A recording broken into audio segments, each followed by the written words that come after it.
heard the little fucker knocking at the door to my arse. Or maybe I should say the door from my arse, because obviously nothing went up it except my wife's finger, or if she's particularly tripping her tongue. So, I heard the little fucker knocking at my arse door. It was the 5th that week, more than average, but knowing I had no choice, I just turned onto my front, leant forward and relaxed. It was simple enough for them to actually get out. I mean, your average Arse Alpaca is only, 3 inches tall? The neck being 2 of them, and the tail being made of some flexible cartilage-like substance. Didn't even count.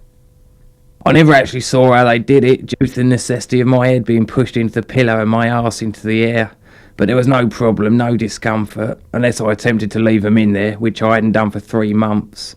Which is why I can now say on average, based on a 3-monthly assessment, I have about 5 alpacas leaving my arse every week. And on a 12-month projection, I am to annually shed around 240 of them. What they do when they're out is anyone's business. I'm allowed to look at them for what seems roughly 5 seconds each.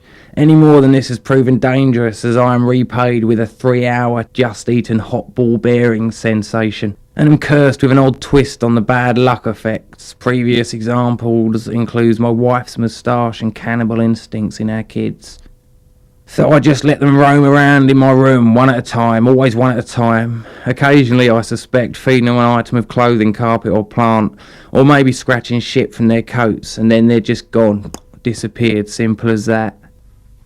My subservience to the beasts is not as weak as it first may seem, and has only reached this level of passive stasis due to the peculiar workings of the Arse Alpacas telepathic psyche, the AATP. After the first 2 or 3 visits, I was unable to make the link between the curses, the ball-bearing sensation, and the 5-second looking rule.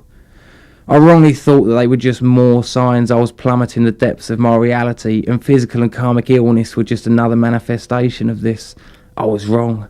And it was through the AATP that I was made aware of this. In fact, it's a whole AATP thing that has made me keep in some sort of harmony with them.